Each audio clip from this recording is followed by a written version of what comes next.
So the last thing that we talk about now in terms of the completion stage actual practices before we get into the wisdom to kind of complete this in our next class are signs of accomplishment related to the completion stage. And we actually touched upon these early on when we were looking at the completion stage, and we talked about those 6 different levels of practice. And so basically what we're looking at are the last 3 of those. And so the first of those 3, and this is all around the idea of bliss emptiness. So in the completion stage practices in the Tantra, the focus is on achieving bliss emptiness. Okay? So that is the main thing that we're doing. And then the pure illusory body, the actual clear light, are the things that enable us to achieve that. And so first we have the impure, in terms of a sign of accomplishment, impure illusory body and semblant clear light. So it's not the pure state, but it's impure. And the clear light, it's called semblant clear light, kind of like impure illusory body.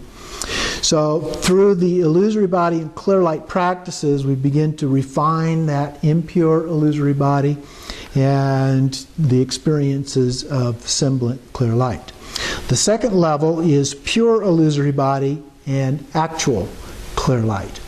And so here we go through further illusory body and clear light practices, and we're just continuing to refine. So it's like a continuum as we go through this. It just becomes more and more refined as we go through that until we eventually manifest the pure illusory body and the actual clear light. And at that point we go to the third of these 3 signs, which is the learner's union, or the 6th of the stages that we went through. So learner's union is the union, in terms of practice we use the union with the consort, whether that's real or imagined, and the actual clear light and illusory body then merge together and we achieve the actual enlightenment of Buddhahood. So our ordinary body, speech, and mind have been transformed into the body, speech, and mind of a Buddha. And so it's luminous, empty, it's blissful, and so we have this, we arrive at the state of bliss emptiness that I mentioned before. And it's a transcendent bliss. It's beyond just a feeling that we normally have when we talk about the word bliss.